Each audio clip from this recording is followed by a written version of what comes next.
aragti wacan daawadayaal ku soo dhawaada Farxiyo Qalib Show aad kala socotaan ama farxiyoshow.com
heesti calanka ayaan ku cushanayna mar labaad loo istaago heesti calanka marka idinkoo raaliya heesti calanka loo istaago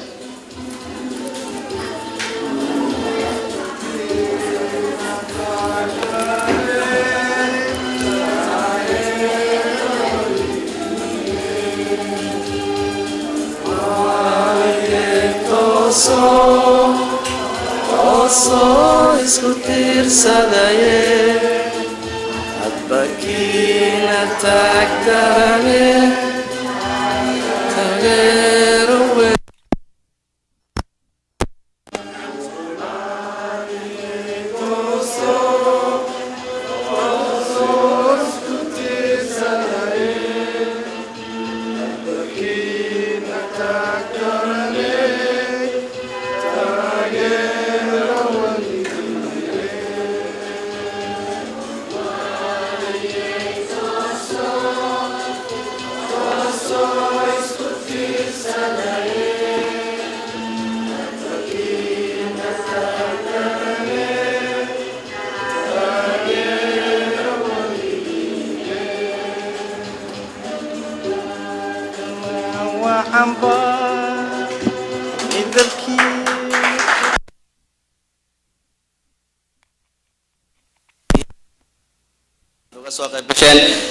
runtii aad baad u mahadsantihiin martida sharafta leh ee ka soo qayb gashay soo dhaweynta caawa halkan aan isugu imaanay ra'iisul wasaare ku-xigeenka ahna wasiirka gaashaandhiga Xuseen Carab Ciise iyo wasiiru dawlaha wasaaradda ganacsiga iyo warshadaha Maxamed Axmed Kaynaan oo caawa halkan aan ku soo dhaweynayno haddaanu nahay reer Minnesota aad baad u mahadsantihiin waxaan opportunity u yeeshay inaan mar kale aan la fariisto aan wareysto oo haddana booqasho noogu jooga magaalada Minneapolis wasiirka gaashaandhiga Mr. Xuseen Carab Ciise ku soo dhawaad Farxiyo Qalib Show Universal TV aad iyo aad baa mahadsantihiin fursadan wanaagsan ciidka ay siiseen reer Minnesota iyo saxaafadda reer Minnesota iyo barnaamijkaaga Universal TV runtii waa fursad aad u wanaagsan inaan kula hadlo reer Minnesota iyo Soomaaliya meel kasta ay joogaan kolleysaan caawadan u jeeday wax badan waa lagu weydiiyay safarna waad ku timid maanta soo gashay waana daalantaa marka su'aalaha waan soo koobi doonaa sidaan jeclahay because wax badan waa lagu weydiiyay waxaan rabaa inaan ka hadlo dhinaca women issues Soomaaliya waxyaabo badan ka dhacay dhibaato badan ka dhacday sida hadda oo qarxiskan ka dhacay wasiirka gaashaandhiga ma ku fikirteen wax walba gurigu ka bilowda hooyaday ka bilowday ilaa hooyada wiilka ayada dhashay husband ninkeedii waa wiilkeedii marka ma ku tali jirtaan dhinaca oo women inaad xoojisaan oo politics wise inaad wadankii ama advisor ay ka dhigtaan ama ay ka galaan meel oo heer sare ah sidaan hadda ogahay ama maqlay way aad ugu yaryihiin waa su'aal aad wanaagsan runtii anigu san markii hore ku sheegay markaan hadlayay 50 to 60% maskaxda Soomaalida in la yiraahdo ha ka soo qayb galina waxaan arkaa annagu wax noo dhimaysaa waxba nama tarayso in dumarka la empower gareeyo taladooda la weydiiyo runtii xagga la dagaalanka argagixisada ama nimanka la dagaalamayana wax weyn bay ka qaban lahayd hadii iyaka laga qayb galiyo women ay involvement ku noqdaan taliska oo xataa ibanka ra'yigooda ka dhiibtaan leena waxa way saas sheegtay nimankan mushkiladaha wada guriga ka soo baxayaan hooyooyinkeed baa soo korinaya nimanka waxa weeye waa xaaskoodii waa walaalahood waa hooyooyinkood marka iyaka haddaanu kaashano waxaanu ma qabaan waxba nagama xumaanayaan marka runtii dawladdan imika joogta runtii aad bay u saacidaysaa waa runtaa way ku yar yihiin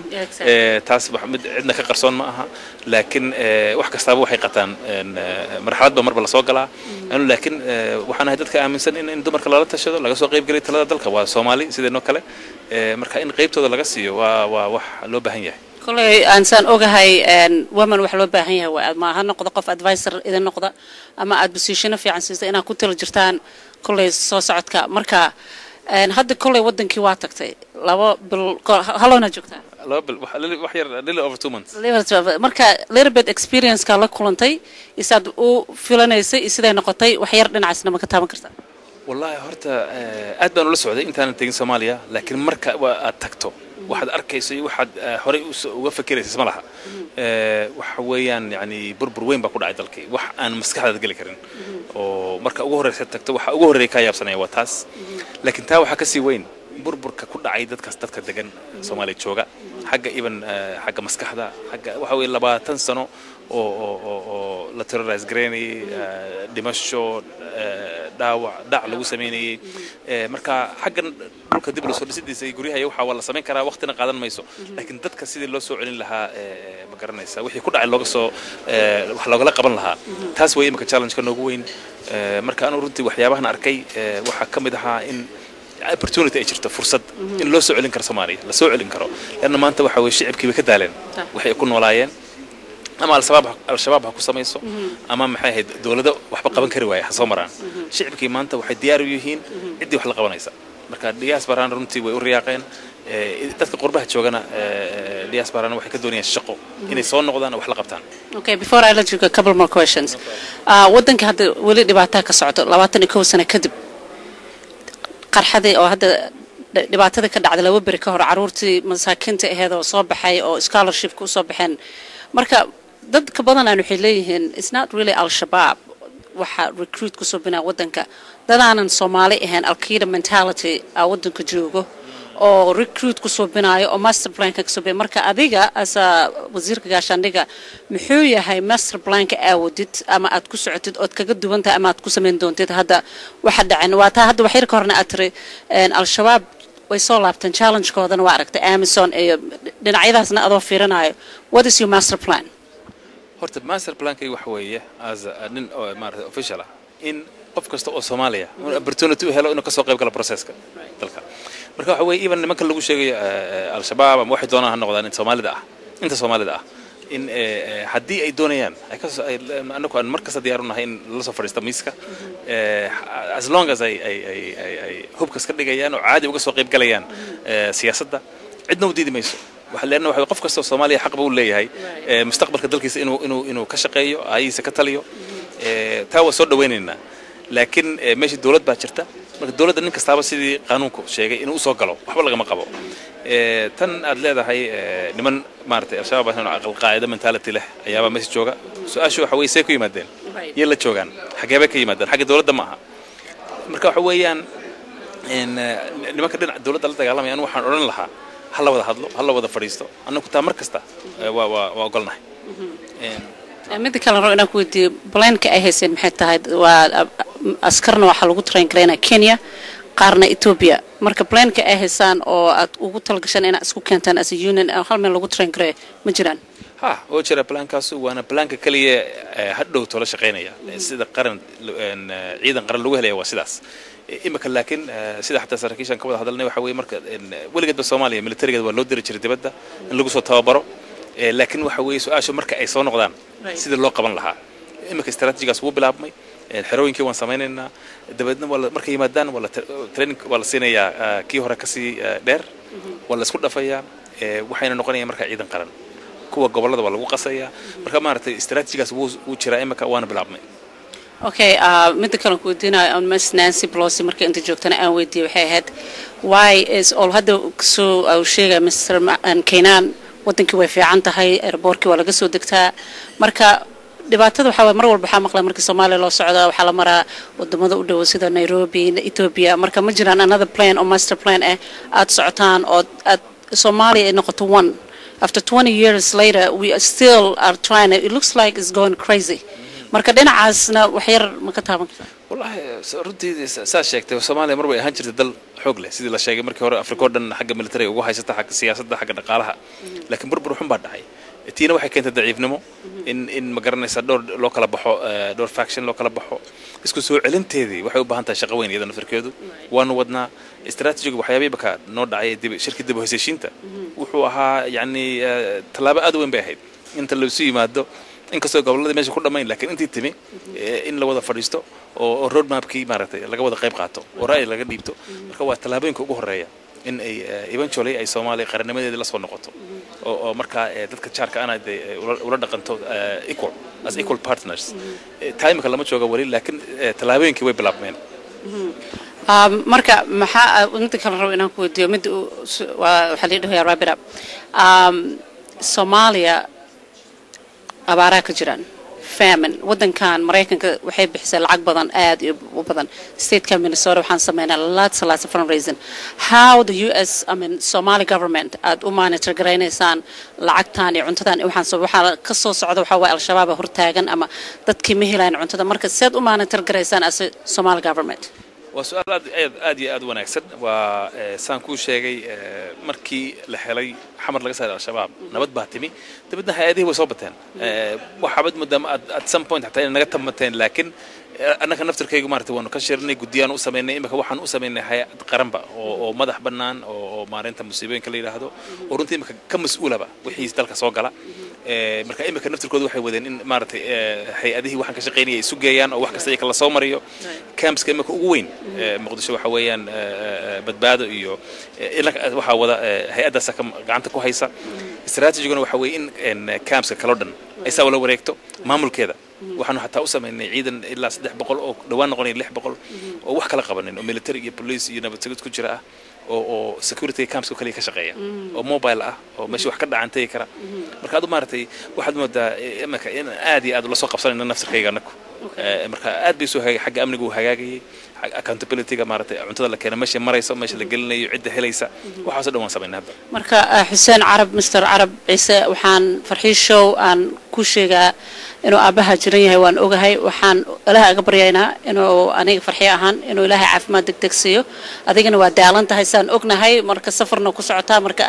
I pray aaba inuu fiicnaado oo Ilaahay caafimaad siiyo amiin waana ku mahadsan tahay farxii show aad siisay interview-gan Universal TV aad iyo aad mahadsan tahay ducadaadan Ilaahay naga aqbalo Soomaaliya dhanna waxaan weydiisanayaa inay oday u soo duceeyaan runtii waxa weeyaan oday waligiiba Soomaaliyada aaminsana annagana saan ugu soo koriyay marka insha Allah ducadiinana Ilaahay wada ka aqbali doona waa mahadsan tahay bye bye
Gracias.